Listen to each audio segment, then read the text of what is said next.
नमस्कार। Times of Swaraj में आप सबों का स्वागत है। चुनाव का दिन है तो स्वाभाविक तौर पर चुनावी मुद्दों पर ही चर्चा होगी। आप लोगों को भी अपडेट जानकारी मिलती रहनी चाहिए कि आखिर टाइम्स ऑफ स्वराज चुनाव को लेकर उनके पास क्या जानकारी है। तो उसके तहत हमने जो बिहार के 4 लोकसभा क्षेत्र में जो चुनाव हो रहा है उसके बारे में हमने आपको जानकारी दी। एक और हम अब खबर पे बात कर लेते हैं। देखिए, आज भी मोदी संविधान को लेकर सफाई दी है कि संविधान को बदलने का सवाल ही नहीं है। बोध गया से उन्होंने इसकी शुरुआत की थी। और झूठ फैलाते हैं, संविधान बदल देंगे, संविधान बदल देंगे।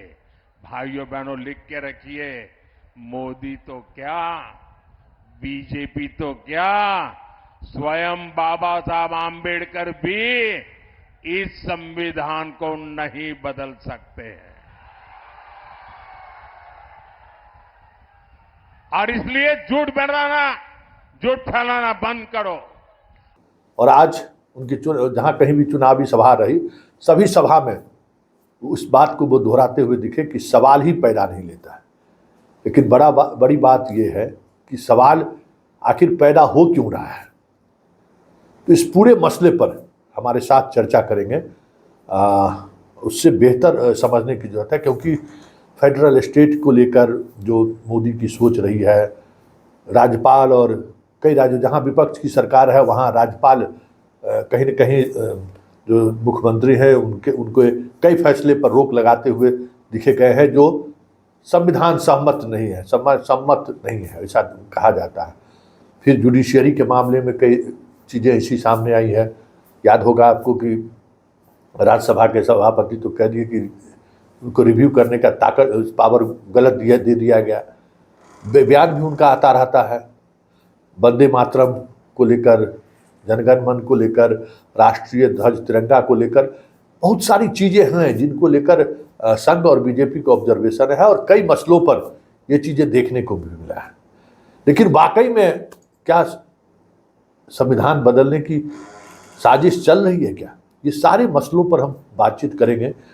बिहार के सीनियर आईएएस अधिकारी हैं आपको व्यास जी, एक अलग तरीके के, अलग सोच के और अलग मिजाज के अधिकारी रहे। पूरी जिंदगी बिहार को इन्होंने दिया और अब बिहार में ही रह रहे हैं। प्रशासक के रूप में इनकी एक अलग सानी रही है, जबरदस्त इन्होंने काम किया। एक प्रधान भूमि सुधार के क्षेत्र में जबरदस्त इन्होंने काम किया और इनका संविधान फेवरेट सब्जेक्ट भी रहा है।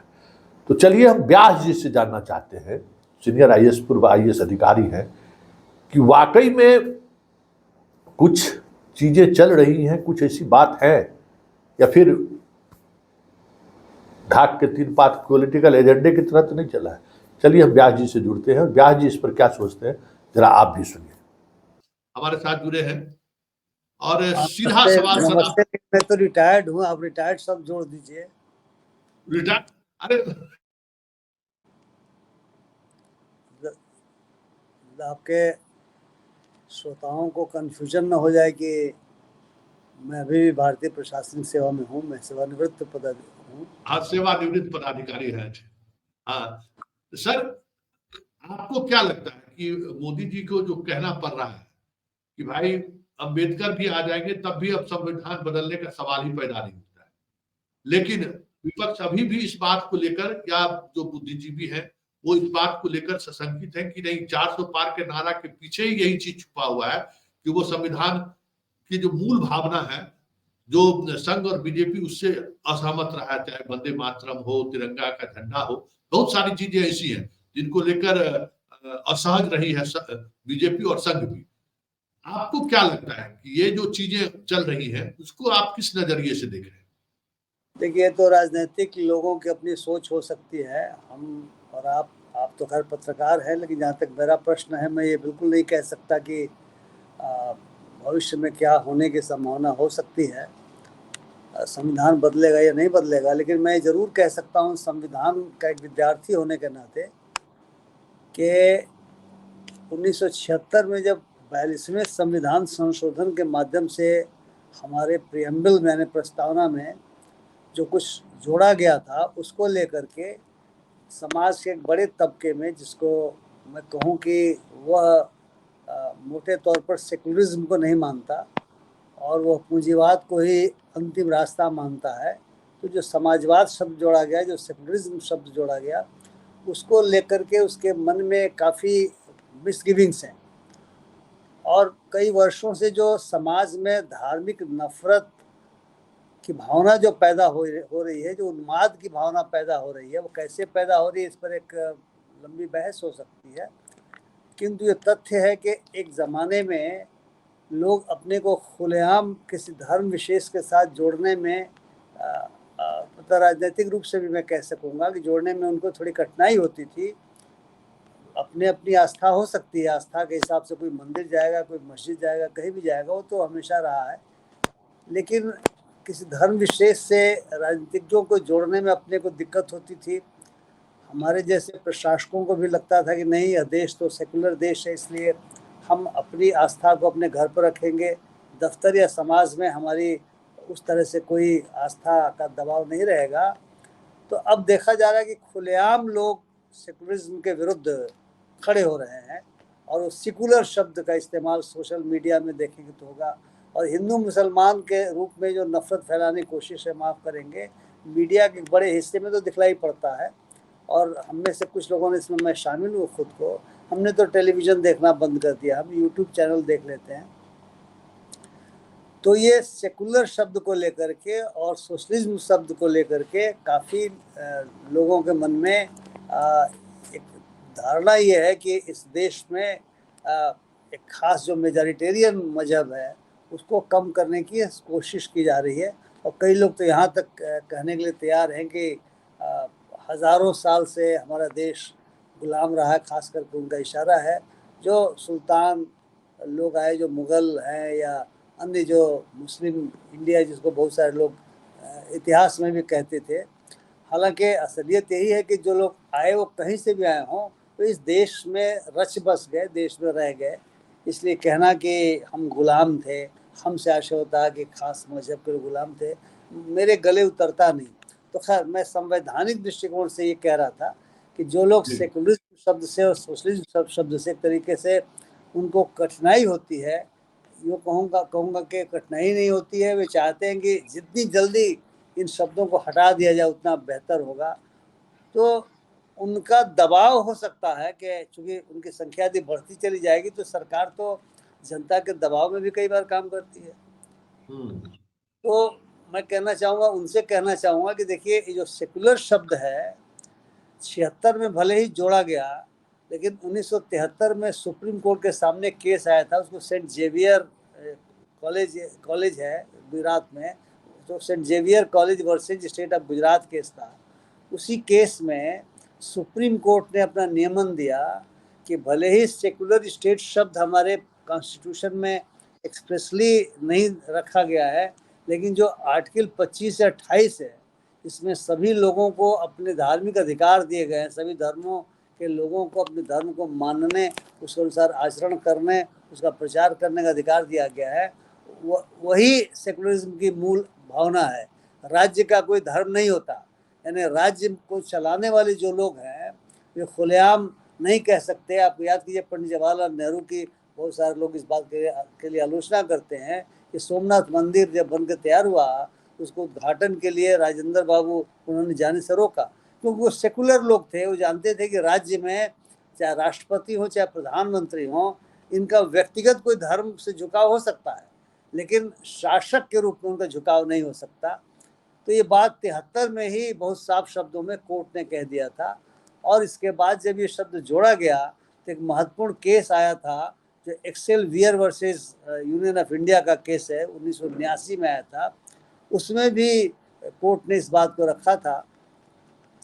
और फिर तो जब एसआर बोमई का केस आया, एसआर बोमई का केस आया है 1994 में, उसका फैसला हुआ, जिसको बेसिक स्ट्रक्चर का केस भी कहा जाता है। उसमें तो बहुत ही साफ शब्दों में ही नहीं, बिल्कुल व्याख्या करते हुए बताया गया कि यह संविधान का बेसिक स्ट्रक्चर का हिस्सा है, यानी सेकुलरिज्म हमारे संविधान के बेसिक स्ट्रक्चर, बुनियादी ढांचे का हिस्सा है, ये कहा गया। तो निश्चित तौर से इसको तभी हटाया जा सकता है जब संविधान ही बदल दिया जाए। तो जो लोग उससे नफरत करते हैं, उसे घृणा करते हैं, उस शब्द तक से उनको परहेज है, तो वे तो दबाव डालना चाहेंगे। सोशलिज्म के बारे में भी बाकायदा DS नकारा के केस में बात सामने आई थी कि हम जिस सोशलिज्म की बात कर रहे हैं जो जुड़ा हुआ है वो इकोनॉमिक जस्टिस है, वो सोशल जस्टिस है, जो directive principles of state policy के आर्टिकल 38-39 में वर्णित है कि जो पैसे का कंसंट्रेशन है, यानी यूँ कह सकते हैं कि अब जो रिसोर्सेज का जो कंसंट्रेशन है वो कतिपय हाथों में नहीं होगा, उसका डिस्ट्रीब्यूशन इस प्रकार से होगा कि वह लोकहित का पालन करे। दूसरे शब्दों में इसको हम डिस्ट्रीब्यूटिव जस्टिस कहेंगे। तो DS नकारा केस में बात आई कि ये हमारा मार्क्सियन सोशलिज्म नहीं है, एक गांधीयन सोशलिज्म है, एक तरह से वेलफेयर स्टेट की वो कल्पना है जो लगातार हमारे जो कॉन्स्टिट्यूशन मेकर्स हैं वो करते रहे थे, और इस कारण से अगर इसको प्रेमल में जोड़ा गया तो बिल्कुल सही किया गया है। तो ये बातें कोर्ट में लगातार आती रहीं, किंतु अब याद कीजिए कि अभी तो कोर्ट ने, सुप्रीम कोर्ट ने खास करके कई तरह के फैसले दिए जो कुछ लोगों को नागवार गुजरा। उन्होंने चीफ जस्टिस के विरुद्ध भी सोशल मीडिया में काफ़ी हंगामा मचाया, काफ़ी गाली गलौज किया, और चीफ जस्टिस को कहना पड़ा कि मेरे कंधे काफ़ी मजबूत हैं। तो कुल मिला के इस तरह के जो एलिमेंट्स हैं, इस तरह के लोग हैं जिनको फ्रिंज कह के कई बार आदमी जो है सो नकार दिया करता है, या खास करके राज्य नकार देता है, वो फ्रिंज एलिमेंट्स हमें लगता है कि उनकी संख्या बढ़ती चली जा रही है, और ये कामयाब हो गए हैं समाज को बांटने में भी धर्म मजहब के आधार पर। तो इन्हीं लोगों से खतरा है कि ऐसा नहीं हो कि वो ये लोग जो कॉन्स्टिट्यूशन के जो बुनियादी सिद्धांत हैं, जो बुनियादी ढांचा है, उन ढांचों पर प्रहार करें। वो जुडिशियल रिव्यू पर भी प्रहार कर सकते हैं, क्योंकि सुप्रीम कोर्ट को अधिकार है कि संसद में यदि कोई कानून पास होता है, विधान मंडलों में पास होता है, तो उसकी वो देख सकते हैं, आर्टिकल 32 के तहत सीधे देख सकते हैं कि कहीं हमारे संविधान के विपरीत तो नहीं है। अब देखिए, इलेक्टोरल जो बॉन्ड का मामला आया था, उसको सुप्रीम कोर्ट ने भले ही देर से सुना, लेकिन कहा कि इसमें तो लगता है क्विड प्रो क्वो है, और ये तो गैर संवैधानिक घोषित किया। कहा कि वोटरों को जानने का अधिकार है, तो राइट टू इन्फॉर्मेशन की बात है, और ये कहीं इसको डिस्क्लोज नहीं किया जाएगा तो ये तो ठीक नहीं है। तो उन्होंने गैर संवैधानिक घोषित किया, बहुत सारे मामलों में गैर संवैधानिक घोषित किया, और आज से नहीं कर रहे हैं, लंबे काल से कर रहे हैं। तो जुडिशियल रिव्यू भी बेसिक स्ट्रक्चर का पार्ट है। और अब याद करें कि नाम तो लेना उचित नहीं है, लेकिन एक संवैधानिक प्राधिकार ने कहा कि कैसे अधिकार होना चाहिए उनको, ये अधिकार तो संसद को होना चाहिए। तो संसद तो 3 कानून बना दी जो किसानों वाला है, लेकिन विड्रॉ करना पड़ा, उस कानून को विड्रॉ करना पड़ा। तो संसद तो कई तरह के कानून इसलिए बना देती है क्योंकि जो सत्ता में लोग हैं उनका अगर बहुमत है तो फिर तो कानून पास हो जाएगा। तो कार्यपालिका की जो टिरनी है उसको रोकने के लिए ये सुप्रीम कोर्ट की शक्ति संविधान में दी गई है। उनको इससे भी परेशानी है, उनको फेडरलिज्म से परेशानी है, क्योंकि जो सेंट्रलाइजेशन की भावना है कुछ लोगों के मन में, वो फेडरल स्ट्रक्चर को नहीं मानते। फेडरल स्ट्रक्चर में स्टेट्स को भी पावर है, स्टेट लिस्ट बनी हुई है, कॉन्करेंट लिस्ट बनी हुई है, यूनियन लिस्ट बनी हुई है, सब अपनी सीमाओं के तहत काम करें तो कहीं कोई दिक्कत नहीं है। और आप स्वयं देखिए कि केरल की सरकार को सुप्रीम कोर्ट में केंद्र सरकार के विरुद्ध इस बात के लिए आना पड़ा है कि हमें जो राशि मिलनी चाहिए आप नहीं दे रहे हैं, जबकि संविधान में प्रावधान है कि किस प्रकार से राशियों का बंटवारा होगा। गवर्नर के खिलाफ आना पड़ा, पंजाब को आना पड़ा, तमिलनाडु को आना पड़ा, केरल को भी आना पड़ा, कि आप बंगाल को आना पड़ा जी, पश्चिम बंगाल को भी आना पड़ा, पश्चिम बंगाल को आना पड़ा। तो ये संविधान में जो बातें कही गई हैं हर एक का दिया गया है। तो अगर सेंट्रल के रूप में आप सेंट्रलाइज करना चाहते हैं तो फेडरेशन खत्म होगा। तो कई लोगों की ऐसी धारणा है कि अन्यथा देखिए, गवर्नर साहबान जो फाइलों पर बैठ जाते हैं, हम लोग तो रहे हैं, सरकारी सेवा में रहे हैं, हमारे अगर फाइलें लंबे समय तक रह जाएंगी तो उसकी जांच हो सकती है कि क्या तुम फाइल दबाए हुए हो। लेकिन महामहिम को इस तरह का कोई अंकुश नहीं है कि फाइल चाहे 2 साल दबाएं चाहे 3 साल दबाएं। तो महामहिम अपनी मर्जी से करते हैं या कैसे करते हैं तो समझने की बात है। तो कुछ जो संविधान की इस तरह की चीज़ें हैं, जो सोशल चार्टर जिसमें सोशल जस्टिस की बात कही गई है, शुरुआती होती है जस्टिस की बात होती है, जिसमें सोशल इकोनॉमिक पॉलिटिकल जस्टिस की बात है, जो स्वतंत्रता की बात है, liberty, thought expression, faith, belief and worship.